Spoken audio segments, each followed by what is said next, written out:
Assalamualaikum warahmatullahi wabarakatuh. Waalaikumsalam warahmatullahi wabarakatuh. Alhamdulillah hari ini kita dipertemukan kembali dalam kondisi sehat, tidak kurang suatu apa. Kembali kita akan membahas tentang pelajaran hari ini, yaitu tentang syarat-syarat sholat. Sebelumnya marilah kita berdoa bersama dulu. Berdoa mulai. Bismillahirrahmanirrahim. Rabbi shrah li sadri wa yassir li amri wahlul 'uqdatam min lisani yafqahu qawli. Rabbi zidni ilma warzuqni fahma waj'alni minas sholihin. Amin. Bismillahirrahmanirrahim. Sebelumnya pembahasan tentang sholat. Sholat itu sendiri yaitu salah satu ibadah, merupakan rukun Islam yang kedua, ibadah yang dimulai dengan takbiratul ihram dan diakhiri dengan salam. Sedangkan sholat itu memiliki syarat-syarat sahnya sholat, di mana ketika kita memenuhi syarat-syarat tersebut maka sahlah sholat kita. Yang pertama antara lain syarat-syarat sahnya sholat yaitu suci dari hadas besar maupun hadas kecil.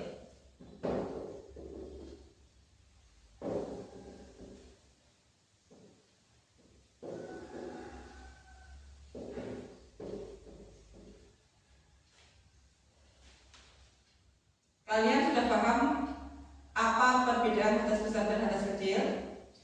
Belum dijelaskan, Bu. Oke.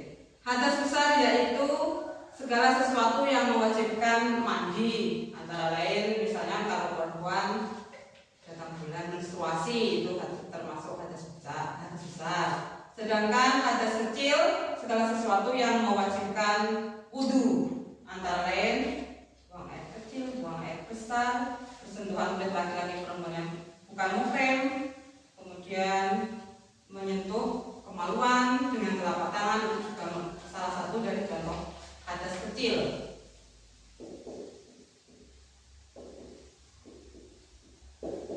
Yang kedua, syarat sahnya sholat yaitu sucinya tempat dan pakaian dari najis. Jadi apa yang kita pakai ketika sholat itu keseluruhan, mulai dari pakaian, tempat, sajadah, harus suci dari najis. Yang ketiga yaitu menutup aurat. Bagaimana yang telah dijelaskan kemarin, coba disebutkan batas-batas aurat laki-laki dan perempuan. Ada yang ingat? Lupa, Bu. Oke, kita ulang kembali. Untuk batas-batas aurat laki-laki ketika sholat yaitu mulai dari pusat sampai lutut, itu yang wajib tertutup. Sedangkan untuk perempuan yaitu seluruh tubuh kecuali muka dan telapak tangan, itu yaitu aurat yang harus dipenuhi, yang harus ditutup ketika kita sholat. Jadi bagaimana cara menggunakan atau memakai mukena yang benar, itu harus menutup aurat.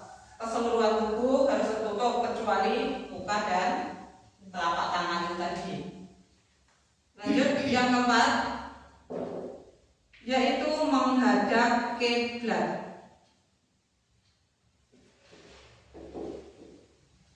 Kalau untuk negara kita arah kiblat yaitu ke barat, serong ke utara sedikit, sekitar 30 derajat, kayak di arah-arah. Arah kiblat itu cuma perkiraan.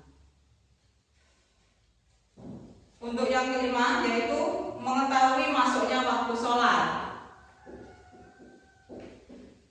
Jadi ketika kita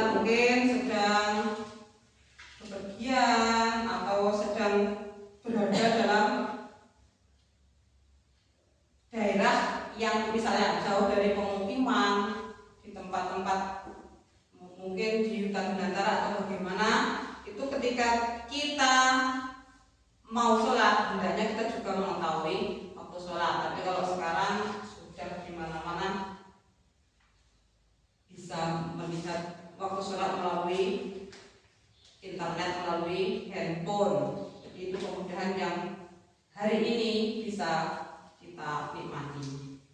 Itu keterangan tentang syarat sahnya sholat. Barangkali dari keterangan yang disampaikan ada yang mengajukan pertanyaan, silakan. Tanya Bu. Iya boleh. Apabila ketika waktu sholat itu terbuka aurat, bagaimana menyikapinya? Oh, misalnya perempuan, misalnya supaya tidak punya gerakan. Oke. Ketika sholat aurat kita terbuka, misalkan ada angin kencang atau ada apa sampai rukuhnya terbuka, itu langkah yang kita lakukan itu ya segera menutupnya kembali, dan itu tidak membatalkan sholat dengan syarat segera menutupnya kembali. Maksudnya gerakan yang dilakukan untuk menutup aurat itu tidak membatalkan sholat karena dalam rangka menutup aurat.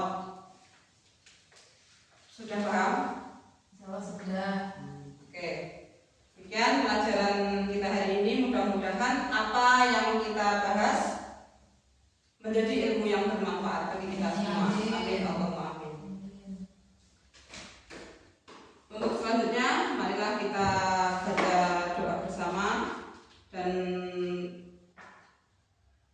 untuk materi selanjutnya besok yaitu kelanjutan dari syarat sahnya sholat. Ini adalah rukunnya sholat. Sampai ketemu di pertemuan yang akan datang.